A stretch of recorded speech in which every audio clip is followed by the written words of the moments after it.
E aí, galera, bateu aquele desespero que o Enem tá chegando e você fala, meu, não dá mais tempo de estudar tudo de química. Eu te digo um negócio, quem disse que você tem que estudar tudo de química? Aqui é o professor Fred do Grupo Dasclos e eu tô aqui para te mostrar aqueles assuntos que com certeza é figurinha carimbada no Enem. Então vem aqui comigo para você entender, fica até no final desse vídeo, que eu vou te falar cada assuntinho de química que vai aparecer na sua prova e você não precisa perder tempo estudando aquilo que não aparece na prova do Enem. Galerinha, a prova do Enem, na parte de química, né, dentro das ciências de natureza, geralmente aparece pra gente 15, 16, até 17 questões da área de química, ok? E aqui eu dividi aquilo que mais aparece, né, e como que isso é distribuído dentro da prova de ciências da natureza. Galera, a parte de físico-química, é claro que é uma parte muito ampla, né? É o que mais aparece na sua prova. E depois eu vou destrinchar aí os 3 assuntos mais importantes que mais caem no Enem da parte aí de físico-química. A físico-química, então, é, em primeiro lugar, aqueles assuntos com maior recorrência no Enem. Depois, galera, vem a química orgânica. Cada vez mais a química orgânica vem ganhando espaço dentro da prova do Enem. Então tem que ficar atento, vou passar para vocês assuntos quentes de química orgânica. Depois vem química geral e por último, né, um pouquinho mais devagar, a química ambiental, que é bem abrangente, mas você tem ali às vezes numa prova 2, 3, no máximo 3 questões, ok? Galera, e aí? O que pode aparecer em físico-química? Entenda que cada assunto que está aqui realmente são os campeões. Não tem nada de achismo, tá? Eu acho que... Não, é baseado em probabilidade. Nós reunimos aí as últimas 5 provas do Enem para analisar aquilo que mais aparece. Dentro da físico-química, galera, que é a parte da química que tem o maior número de assuntos, né, de maior número de questões que aparecem na nossa prova, em primeiro lugar estão as soluções. Ou seja, não tem como você fazer essa prova sem estudar soluções. Fred, mas e aí, o que eu pego ali dentro de soluções? Principalmente a concentração das soluções. Você tem que saber o que é principalmente molaridade, que aparece bastante, né? Em várias questões pode aparecer alguma definição, algum conceito que você precise utilizar aí a molaridade, que é a concentração em mol por litro, né? Além da concentração comum. Você pode ter, por exemplo, um rótulo de uma garrafa de água mineral e o cara vai te informar ali a concentração dos participantes e essa concentração que é informada geralmente é a concentração comum, que é massa pelo volume.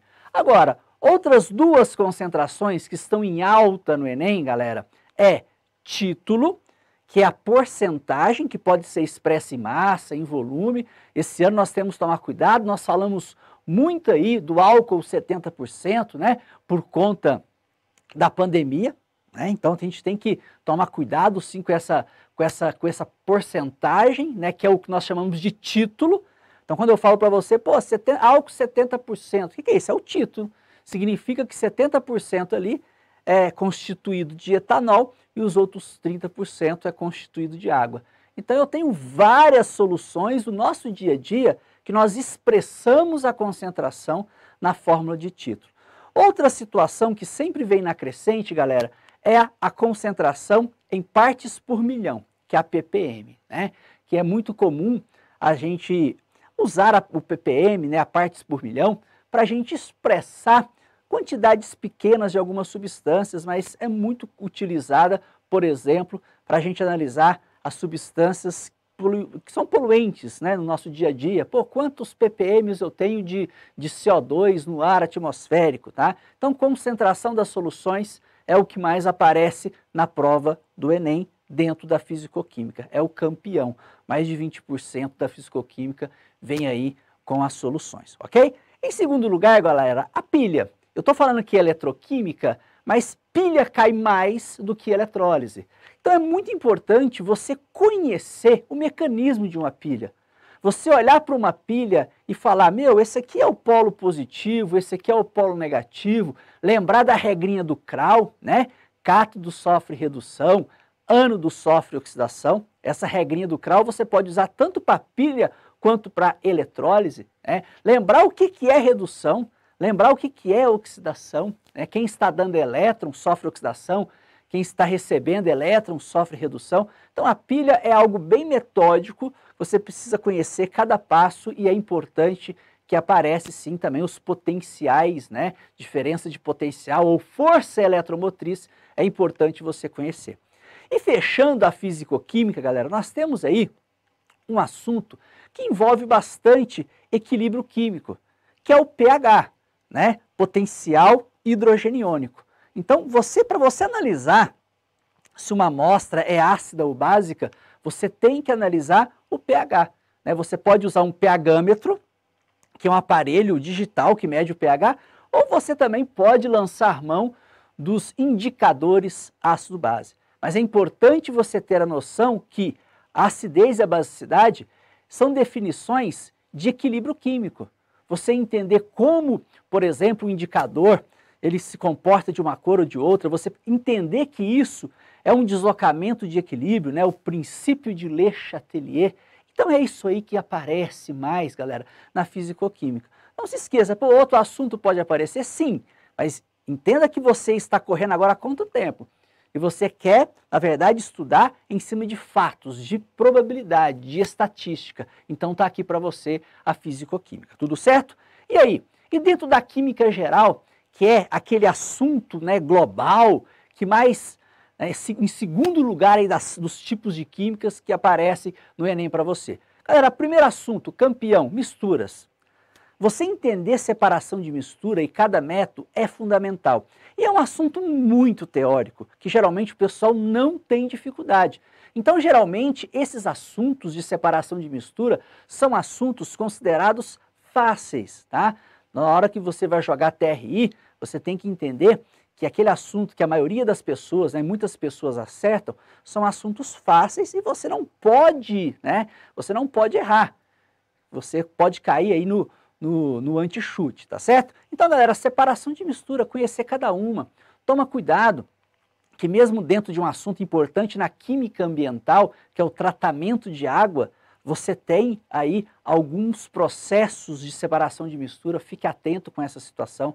Você tem outras situações importantes, como destilação fracionada, né, que é a forma de separarmos os constituintes ou as frações do petróleo. Então fique atento em separação de misturas, conheça, olhe para aquela amostra, entenda se ela é homogênea ou heterogênea, para aí você ter aí um mapa mental, né, de analisar quais os métodos de separação de misturas são usados para as misturas homogêneas e quais aqueles usados para misturas heterogêneas. Vale muito a pena, é um assunto que você aprende rapidinho e vai aparecer no Enem, tudo certo?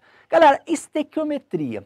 Estequiometria já é um assunto que leva mais tempo para você aprender, mas é resumido em quê? Em prática, fazer exercícios. Tá? Então hoje você consegue fazer bastante exercício de estequiometria, você consegue baixar várias listas de exercícios, então não se esqueça que tem aí um macete para você fazer o cálculo estequiométrico. Nós temos até vídeos aí dentro aqui do grupo Dascos no YouTube que ensina para você métodos tranquilos para você fazer o cálculo estequiométrico. Mas é de suma importância que você chegue na prova do Enem, né, e consiga interpretar um cálculo estequiométrico e executar aí uma regra de 3. Tudo bem?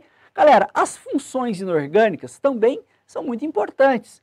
Às vezes você vai encontrar até dentro da própria estequiometria, né? Ou às vezes mesmo dentro das próprias soluções que nós falamos aí na fisicoquímica. Porque às vezes o cara vai te cobrar uma molaridade, sei lá, do sulfato de sódio. Se você não conhecer o sulfato de sódio, pode ser que você precise ali em algum momento calcular a massa molar.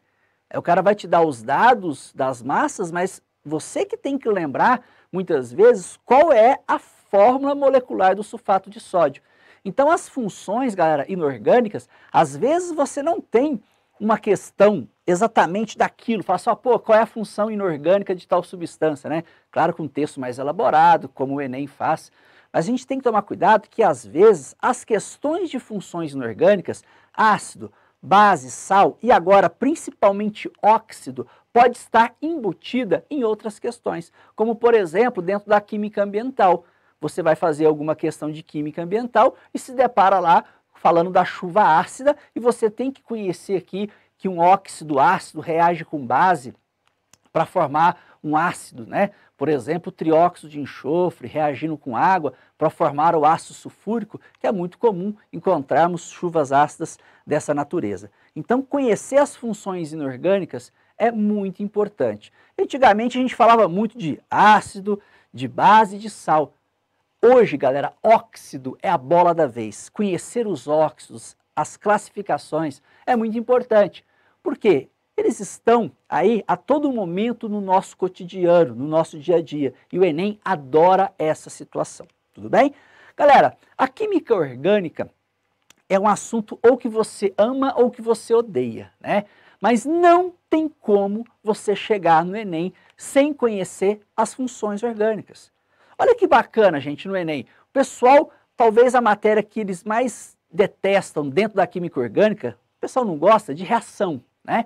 E reação não aparece tanto no Enem como as outras situações, né? Então, não faz sentido você falar assim, ó, eu não sei as funções, mas eu vou estudar reação. Não, tá errado. Até porque, para você conhecer a reação orgânica, você precisa das funções. Então, você tem que seguir, gente, essa sequência que está aqui. Primeiro, saber as principais funções, reconhecer essas funções. O Enem te cobra muito mais reconhecer as funções do que dar nome às substâncias, né? Então o cara vai te dar lá uma substância grande, né? Uma substância que tem várias funções, ou seja, uma função mista, né? Você vai ter que falar se tem éster, se tem ácido carboxílico, se tem fenol, se tem álcool, você tem que conhecer todas. Identifique o grupo funcional, não se esqueça disso. E tome cuidado com aqueles que às vezes, né, a gente confunde um pouco. Então tem o éster, tem o éter, né, tem a amina, tem a amida, fique ligado nisso aí. Outra situação, galera, que vem aparecendo muito com o tempo, é você conhecer as propriedades físicas dos compostos orgânicos. Fred, quais são essas propriedades físicas? Solubilidade e temperatura de fusão e ebulição, tá? Então tem que tomar cuidado, galera, que isso aqui não tem como você saber sem conhecer as funções orgânicas. Então uma coisa puxa a outra. É bom você conhecer quais as funções orgânicas que existem, depois você relacionar quais são as forças intermoleculares presentes naquele grupo funcional. Saber, pô, um álcool é ponte de hidrogênio. Se você pegar um hidrocarboneto, você já tem um dipolo induzido, né? Se você pega, por exemplo, uma cetona, você já tem dipolo permanente. É importante você ter essa visão. Entender que quanto mais forte for a força, né, maior é a temperatura de ebulição. Isso é importante demais. Então, aquilo que faz ponte de hidrogênio tem temperatura de ebulição superior àquilo que faz dipolo permanente. É importante também, gente, que nessa regra, para ela funcionar, o composto ele tem que ser compatível. Tem que ter um certo tamanho, né? Eu não vou comparar, por exemplo, um álcool de 3 carbonos com hidrocarboneto de 10. O cara sempre vai me dar o mesmo número de carbonos para se tornar uma massa próxima, né? E um tamanho relativo. Porque a massa e o tamanho, né, também interfere, tá, nessa força intermolecular. Você tem que estar ciente disso aí, ok? E a solubilidade, né, gente? Aquela história do semelhante dissolver semelhante. E pensa que a maioria das vezes é solubilidade em quê? Em água. O álcool mistura bem com a água, né? Quanto menor o número de carbonos, mais ele mistura. Porque se eu começar a aumentar muito o número de carbonos, ele vai se tornando apolar, vai prejudicando a solubilidade. Então você tem que ter essas manhas, mas o primeiro passo, com certeza, é reconhecer os grupos funcionais. E depois, gente, dessa propriedade física dos compostos orgânicos, isomeria. E a que mais aparece é a óptica, né? A isomeria óptica é uma isomeria muito importante, mas é claro que você precisa conhecer essas definições, entender que a isomeria, ela se separa, ela se divide em isomeria plana e espacial. Vai lá, estude os tipos de isomeria plana, estude os tipos de isomeria espacial e você vai perceber que dentro da isomeria espacial tem uma isomeria que é a óptica, que é aquela importante que tem o carbono quiral, né? Aquele carbono que é cercado por 4 ligantes totalmente diferentes, que vai ter lá o isômero destrógeno, o isômero levógeno. Então são todos conhecimentos, galera, que eu estou te dando o caminho e você vai ter que trilhar esse caminho, né? Então todas essas definições que eu estou só te dando um exemplo aqui, pô, você vai ter que pegar seu caderno, pegar seu livro lá, vamos lá, funções orgânicas, vamos pegar todas as funções, grupos funcionais. Ah, legal, depois estudei propriedades, vou chegar lá em isomeria, vamos ver o que mais aparece, qual a definição de isomeria, para você saber relacionar os exercícios que podem aparecer. Galera, agora, depois da química orgânica, ou seja, de todas as químicas, né, que nós falamos, o que menos aparece, tá? Mas ainda é assunto, ainda você vai encontrar 2 questões numa prova de 17 questões, por exemplo, né, que é a parte de química, é a química ambiental. A tendência, galera, no Enem é ir aumentando um pouquinho aí essa química ambiental, porque é aquela história de aparecer assuntos do nosso dia a dia. Turma, isso é muito amplo, mas é importante você ter uma noção sobre lixo. Fred, como assim lixo? Galera, dentro de lixo, você precisa saber que existe os recicláveis, como que é essa reciclagem. Existem lixos que são formados, materiais que são descartáveis, formados por polímeros. É importante nós conhecermos então um pouquinho de polímero. Cuidado com lixo radioativo, já apareceu essas situações. Então você tem que estar diante, você tem que estar esperto, preparado para qualquer situação que envolva lixo, ok? Química ambiental vem aparecendo isso aí. Pô, Fred, se agora você colocou poluição, não é a mesma coisa? Cara, eu quis fazer essa divisão aqui porque muitas vezes alguns gases poluentes são descartados sem a gente ficar pensando.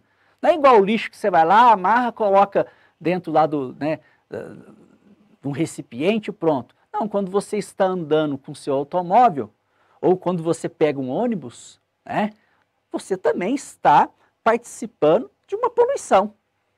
Por isso que às vezes a gente começa a influenciar, ó, não andem tanto de carro, prefiram aí o transporte coletivo, né, porque ele vai rodar de todo jeito.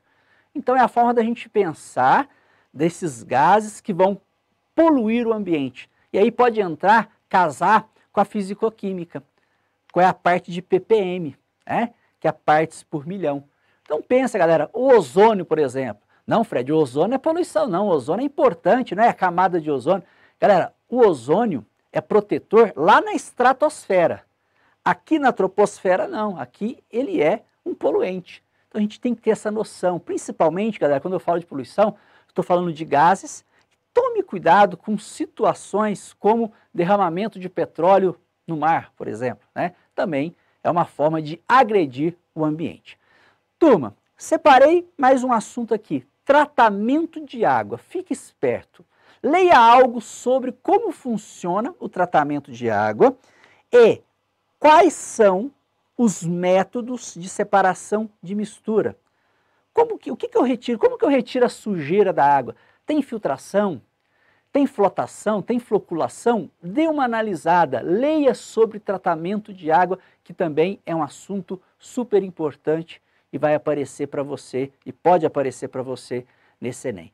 Então, galera, o professor Fred está aqui para te falar que você não precisa desesperar, que não dá tempo mais de estudar química, você não precisa estudar tudo de química, você precisa bater nesses temas, que são temas prováveis dentro da sua prova. Espero ter te ajudado, não se esqueça de se inscrever no canal e se você gostou desse vídeo, curta aí, eu tenho certeza que você vai mandar bem nesse Enem. Um abraço!